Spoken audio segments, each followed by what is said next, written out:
ಸಂಧಿಗಳ ಬಗ್ಗೆ ನಿಮಗೇನು ತಿಳಿದಿಲ್ಲ ಅಂದರೆ ಈ ವಿಡಿಯೋನ ಕಂಪ್ಲೀಟಾಗಿ ನೋಡಿ.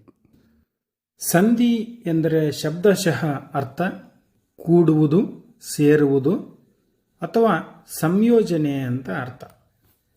ವ್ಯಾಕರಣದಲ್ಲಿ ಎರಡು ಪದಗಳು ಸೇರುವುದೇ ಸಂಧಿಗಳು.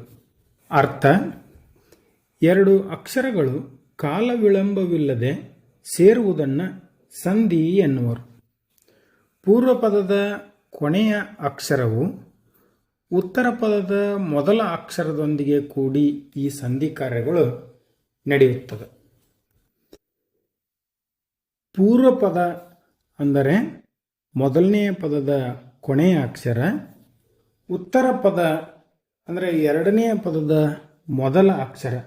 ಈ ಎರಡು ಅಕ್ಷರಗಳ ನಡುವೆ ಸಂಧಿ ಕಾರ್ಯ ನಡೆದು ಸಂಧಿ ಪದ ಬರುತ್ತದೆ.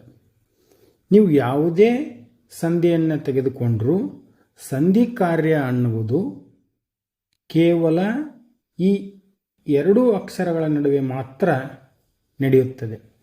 ಹೀಗೆ ಎರಡು ಪದಗಳು ಸೇರಬೇಕಾದರೆ ಇರುವಂತಹ ಅಕ್ಷರ ಮಾಯವಾಗಬಹುದು, ಹೊಸದಾಗಿ ಒಂದು ಅಕ್ಷರ ಬಂದು ಸೇರಬಹುದು, ಅಥವಾ ಒಂದು ಅಕ್ಷರದ ಬದಲಾಗಿ ಮತ್ತೊಂದು ಅಕ್ಷರ ಬರಬಹುದು.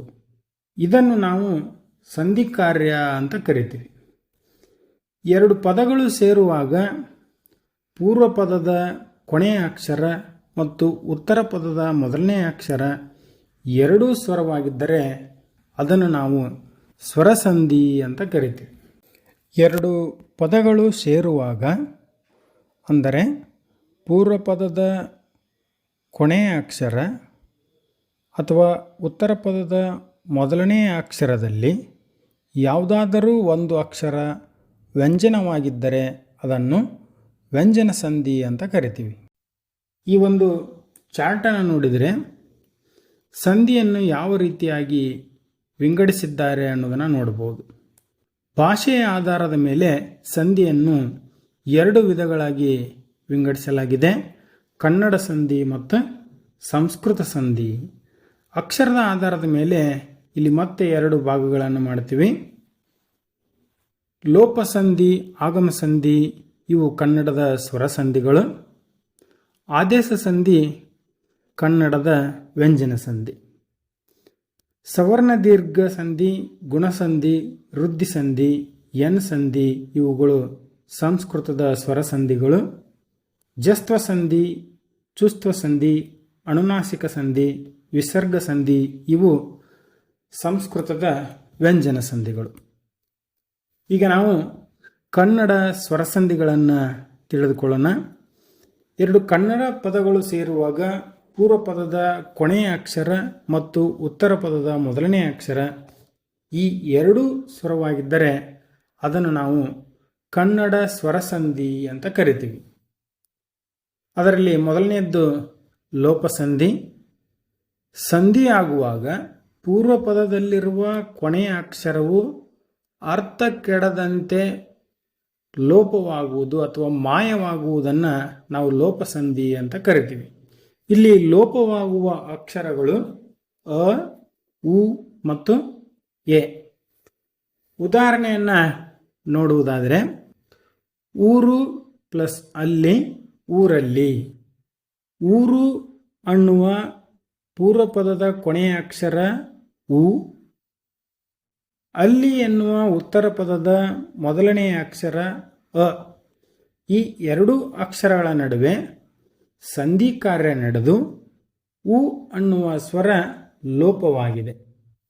ಲೋಪವಾದರೂ ಅರ್ಥ ಕೆಡದಂತೆ ಇರುವುದನ್ನು ನಾವು ಲೋಪಸಂಧಿ ಅಂತ ಕರಿತೀವಿ. ಇನ್ನಷ್ಟು ಉದಾಹರಣೆಗಳನ್ನು ನೋಡುವುದಾದರೆ ನಿಮ್ಮ ಪ್ಲಸ್ ಅರಸ, ನಿಮ್ಮರಸ. ಇಲ್ಲಿ ಅಸ್ವರ ಮಾಯವಾಗಿದೆ. ಹಾಗೆಯೇ ಇರುಳು ಪ್ಲಸ್ ಅಳಿದು, ಇರುಳಳಿದು. ಊ ಸ್ವರ ಲೋಪವಾಗಿದೆ. ಬೇರೆ ಪ್ಲಸ್ ಒಬ್ಬ, ಬೇರೊಬ್ಬ. ಇಲ್ಲಿಯೂ ಕೂಡ ಎ ಸ್ವರ ಲೋಪವಾಗಿದೆ. ಹಾಗೆ ಇನ್ನಷ್ಟು ಉದಾಹರಣೆಗಳನ್ನು ನಾವು ನೋಡುವುದಾದರೆ ಅವನ ಪ್ಲಸ್ ಊರು ಅವನೂರು ಅಕಾರ ಲೋಪ. ಊರು ಪ್ಲಸ್ ಅಲ್ಲಿ ಊರಲ್ಲಿ ಊಕಾರ ಲೋಪ. ದೇವರು ಪ್ಲಸ್ ಇಂದ ದೇವರಿಂದ ಊಕಾರ ಲೋಪ. ಬಲ್ಲೆನು ಪ್ಲಸ್ ಎಂದು ಬಲ್ಲೆನೆಂದು ಊಕಾರ ಲೋಪ. ನಾವು ಪ್ಲಸ್ ಎಲ್ಲ ನಾವೆಲ್ಲ ಊಕಾರ ಲೋಪ. ಆಡು ಪ್ಲಸ್ ಇಸು ಆಡಿಸು ಊಕಾರ ಲೋಪ. ಏನು ಪ್ಲಸ್ ಆದುದು ಏನಾದುದು ಊಕಾರ ಲೋಪ. ಮಾತು ಪ್ಲಸ್ ಇಲ್ಲ ಮಾತಿಲ್ಲ ಊಕಾರ ಲೋಪ. ಬೇರೆ ಪ್ಲಸ್ ಒಬ್ಬ ಬೇರೊಬ್ಬ ಏಕಾರ ಲೋಪ. ನನಗೆ ಪ್ಲಸ್ ಅಲ್ಲದೆ ನನಗಲ್ಲದೆ ಏಕಾರ ಲೋಪ. ಇವನಿಗೆ ಪ್ಲಸ್ ಆನು ಇವನಿಗಾನು ಏಕಾರ ಲೋಪ. ಇನ್ನು ಎರಡನೆಯ ಸಂಧಿ ಆಗಮ ಸಂಧಿ. ಸ್ವರದ ಮುಂದೆ ಸ್ವರವು ಬಂದಾಗ ಲೋಪ ಸಂಧಿ ಮಾಡಿದರೆ ಅರ್ಥವು ಕೆಡುವಂತಿದ್ದಾಗ ಆ ಎರಡೂ ಸ್ವರಗಳ ಮಧ್ಯದಲ್ಲಿ ಯಕಾರವೋ ಅಥವಾ ವಕಾರವೋ ಹೊಸದಾಗಿ ಆಗಮವಾದರೆ ಅದನ್ನು ನಾವು ಆಗಮ ಸಂಧಿ ಅಂತ ಕರಿತೀವಿ. ಆಗಮ ಸಂಧಿಯಲ್ಲಿ ಎರಡು ವಿಧಗಳು, ಒಂದು ಯಕಾರಾಗಮ, ಎರಡು ವಕಾರಾಗಮ. ಹಾಗಾದರೆ ನಾವು ಯಕಾರಾಗಮ ಸಂಧಿ ಅಂದರೆ ಏನು ಅನ್ನೋದನ್ನು ತಿಳಿದುಕೊಳ್ಳೋಣ. ಪೂರ್ವಪದದಲ್ಲಿ ಆ ಇ ಈ ಎ ಐ ಸ್ವರಗಳ ಮುಂದೆ ಉತ್ತರ ಪದದಲ್ಲಿ ಯಾವುದೇ ಸ್ವರ ಬಂದರೂ ಆ ಎರಡೂ ಸ್ವರಗಳ ಮಧ್ಯದಲ್ಲಿ ಯಕಾರ ಆಗಮವಾಗುವುದು. ಆ ಎರಡೂ ಸ್ವರಗಳ ಮಧ್ಯದಲ್ಲಿ ಯಕಾರ ಆಗಮವಾಗುವುದು. ಇಲ್ಲಿ ಪೂರ್ವಪದ ಮತ್ತು ಉತ್ತರ ಪದದಲ್ಲಿನ ಎಲ್ಲ ಅಕ್ಷರಗಳಿದ್ದು ಯಕಾರ ಹೊಸದಾಗಿ ಬಂದು ಸೇರುತ್ತದೆ. ಇಲ್ಲಿ ಉದಾಹರಣೆಯನ್ನು ಗಮನಿಸಿ. ಮಳೆ ಪ್ಲಸ್ ಇಂದ ಮಳೆಯಿಂದ. ಇಲ್ಲಿ ಪೂರ್ವಪದದಲ್ಲಿನ ಎಲ್ಲ ಅಕ್ಷರಗಳು ಉತ್ತರ ಪದದಲ್ಲಿನ ಎಲ್ಲ ಅಕ್ಷರಗಳು ಇದ್ದು ಯಕಾರ ಹೊಸದಾಗಿ ಬಂದು ಸೇರಿದೆ. ಹಾಗಾಗಿ ಇದನ್ನು ನಾವು ಯಕಾರಾಗಮ ಸಂಧಿ ಅಂತ ಕರಿತೀವಿ. ಶಾಲೆ ಪ್ಲಸ್ ಅಲ್ಲಿ ಶಾಲೆಯಲ್ಲಿ ಯಕಾರ ಹೊಸದಾಗಿ ಬಂದಿದೆ. ಈ ಉದಾಹರಣೆಗಳನ್ನು ನೀವು ನೋಡಿದ್ರೆ ಇನ್ನಷ್ಟು ಸ್ಪಷ್ಟವಾಗಿ ನಿಮಗೆ ಅರ್ಥ ಆಗುತ್ತೆ. ಕಾ ಪ್ಲಸ್ ಅದೇ ಕಾಯದೆ. ಕಾ ಮತ್ತು ಅದೇ ಮಧ್ಯದಲ್ಲಿ ಯ ಅನ್ನುವ ಸ್ವರ ಹೊಸದಾಗಿ ಬಂದು ಸೇರಿದೆ. ಗಿರಿ ಪ್ಲಸ್ ಹಣ್ಣು ಗಿರಿಯನ್ನು. Me plus ಅಲು ಮೀಯಲು. ಹಾಗೆಯೇ ಮೇ ಪ್ಲಸ್ ಇಸು ಮೇಯಿಸು. ಕೆರೆ ಪ್ಲಸ್ ಹಣ್ಣು ಕೆರೆಯನ್ನು. ಮೈ ಅಧಿಕ್ ಹಣ್ಣು ಮೈಯನ್ನು. ಇನ್ನು ವಕಾರಾಗಮ ಸಂಧಿ. ಪೂರ್ವಪದದಲ್ಲಿ ಉ ಉ ರು ಓ ಸ್ವರಗಳ ಮುಂದೆ ಸ್ವರವು ಬಂದರೆ ನಡುವೆ ವಕಾರವು ಆಗಮವಾಗಿ ಬರುವುದು ವಕಾರಾಗಮ ಸಂಧಿ. ಉದಾಹರಣೆಯನ್ನು ಗಮನಿಸಿ. ಮಗು ಪ್ಲಸ್ ಹೀಗೆ ಮಗುವಿಗೆ. ಇಲ್ಲಿ ಪೂರ್ವಪದದ ಕೊನೆಯ ಅಕ್ಷರ ಉ ಆಗಿದ್ದು ಉತ್ತರ ಪದದ ಮೊದಲನೇ ಅಕ್ಷರ ಇ ಆಗಿದೆ. ಆದರೆ ವಕಾರ ಹೊಸದಾಗಿ ಬಂದು ಸೇರಿದೆ. ಹಾಗಾಗಿ ಇದನ್ನು ನಾವು ವಕಾರಾಗಮ ಸಂಧಿ ಅಂತ ಕರಿತೀವಿ. ಈ ಉದಾಹರಣೆಗಳನ್ನು ಗಮನಿಸಿದರೆ ನಿಮಗೆ ಸ್ಪಷ್ಟವಾಗಿ ಅರ್ಥವಾಗುತ್ತೆ. ಮಾತೃ ಪ್ಲಸ್ ಹಣ್ಣು ಮಾತೃವನ್ನು. ಗೋ ಪ್ಲಸ್ ಹಣ್ಣು ಗೋವನ್ನು. ಗುರು ಪ್ಲಸ್ ಹೀಗೆ ಗುರುವಿಗೆ.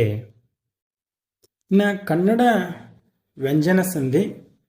ಸಂಧಿಯಾಗುವಾಗ ಎರಡೂ ಪದಗಳು ಕನ್ನಡ ಪದಗಳಾಗಿದ್ದು ಪೂರ್ವ ಪದದ ಕೊನೆಯ ಅಕ್ಷರ ಮತ್ತು ಉತ್ತರ ಪದದ ಮೊದಲ ಅಕ್ಷರ ಇವುಗಳಲ್ಲಿ ಯಾವುದಾದರೂ ಒಂದು ವ್ಯಂಜನವಾಗಿದ್ದರೆ ಅದನ್ನು ನಾವು ಕನ್ನಡ ವ್ಯಂಜನ ಸಂಧಿ ಎನ್ನುತ್ತೇವೆ. ಕನ್ನಡ ಸಂಧಿಯಲ್ಲಿ ಒಂದೇ ಒಂದು ಸಂಧಿ ಇದೆ.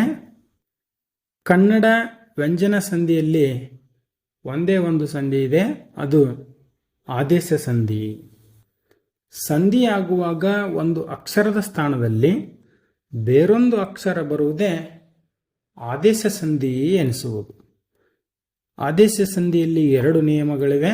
ಅದರಲ್ಲಿ ಮೊದಲನೇ ನಿಯಮವನ್ನು ತಿಳಿದುಕೊಳ್ಳೋಣ.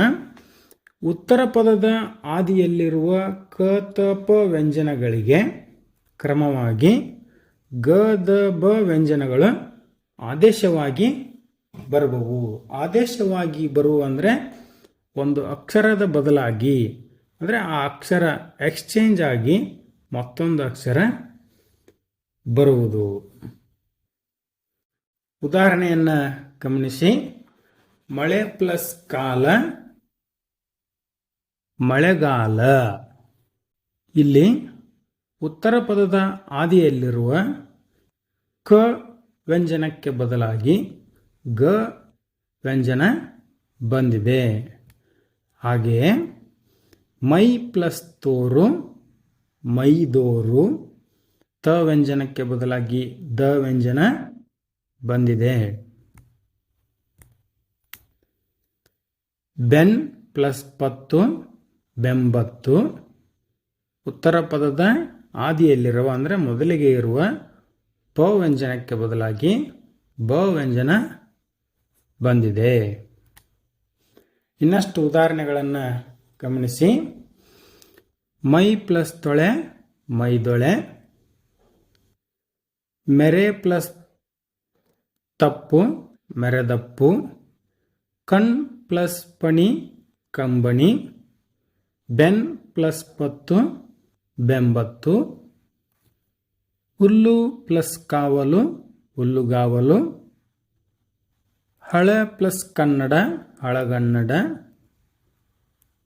ಕಳೆ ಪ್ಲಸ್ ಕೂಡಿ ಕಳೆಗೂಡಿ. ಎಳೆ ಪ್ಲಸ್ ಕರು ಎಳೆಗರು. ಮನೆ ಪ್ಲಸ್ ಕೆಲಸ ಮನೆಗೆಲಸ.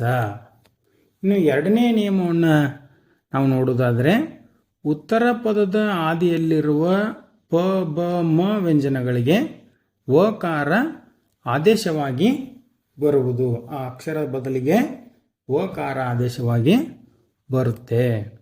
ಇಲ್ಲಿ ಉದಾಹರಣೆಯನ್ನು ಗಮನಿಸಿ. ಗಿಳಿ ಪ್ಲಸ್ ಪಿಂಡು ಗಿಳಿವಿಂಡು.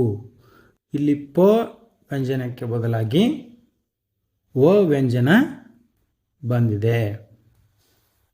ಹಾಗೆಯೇ ಕಡು ಪ್ಲಸ್ ಬೆಳಪು ಕಡುಬೆಳಪು. ಬ ವ್ಯಂಜನಕ್ಕೆ ಬದಲಾಗಿ ವ ವ್ಯಂಜನ ಬಂದಿದೆ. ಮೆಲ್ ಪ್ಲಸ್ ಮಾತು ಮೆಲ್ವಾತು. ಮ ವ್ಯಂಜನಕ್ಕೆ ಬದಲಾಗಿ ವ ವ್ಯಂಜನ ಬಂದಿದೆ. ಈಗ ನಿಮಗೆ ಒಂದು ಪ್ರಶ್ನೆ. ಇರುಳಳಿದು ಎನ್ನುವ ಪದ ಯಾವ ಸಂಧಿಗೆ ಉದಾಹರಣೆಯಾಗಿದೆ? ಆಯ್ಕೆಗಳು ಹೀಗಿವೆ. ಲೋಪಸಂಧಿ, ಆದೇಶ ಸಂಧಿ, ಯಕಾರಾಗಮ ಸಂಧಿ, ವಕಾರಾಗಮ ಸಂಧಿ. ನಿಮ್ಮ ಉತ್ತರವನ್ನು ಕಮೆಂಟ್ ಮೂಲಕ ತಿಳಿಸಿ. ವಿಡಿಯೋ ಲೈಕ್ ಆಗಿದ್ದರೆ ಚಾನಲ್ನ ಸಬ್ಸ್ಕ್ರೈಬ್ ಮಾಡಿ. ವಿಡಿಯೋ ಲೈಕ್ ಮಾಡಿ, ಶೇರ್ ಮಾಡಿ ಅಂತ ಹೇಳ್ತಾ ಸಂಸ್ಕೃತ ಸಂಧಿಯ ವಿವರಣೆಯೊಂದಿಗೆ ಮತ್ತೆ ಸಿಗೋಣ. Thank you.